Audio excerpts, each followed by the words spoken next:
Cheating is a choice, not a mistake. Cheating is an act of betrayal. Betrayal is a violation of person's trust.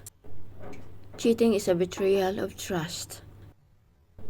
Kadalasan sa mga kwento at pangyayaring nababasa natin sa social media, ang tinuturong dahilan ng pangangaliwa o panluloko ng isang tao ay dahil sa maaaring ang isang taong nasa eksklusibong relasyon ay naakit sa iba o mayroong sexual attraction sa isang tao bukod sa kanyang asawa. Madalas sabihin na dahil nagkulang ang isa kaya nagawang mga liwa para i-justify ang panlulokong ginawa. Feeling victim, ika nga.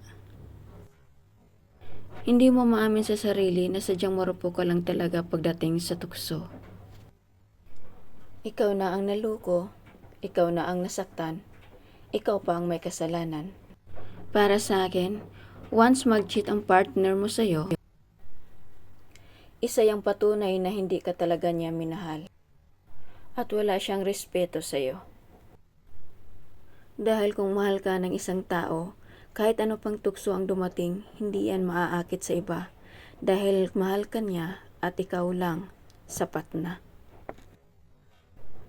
Ang taong tunay na nagmamahal, marunong makontento sa kung ano ang kayang ibigay ng taong mahal niya. Ang tanong, kaya mo bang patawarin ang isang taong nagloko at bigyan ng isa pang chance?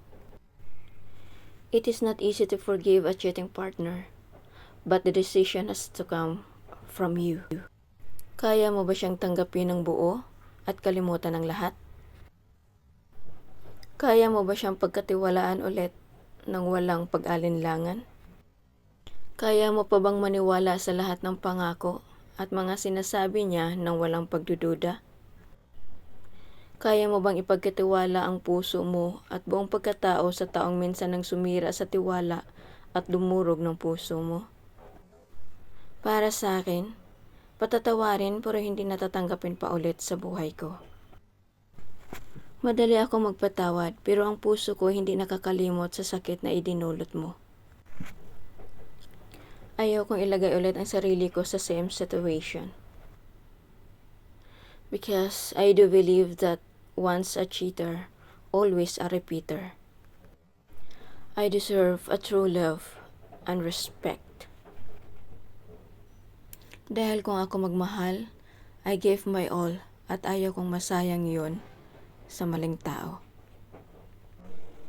Cheating is not a mistake. Period.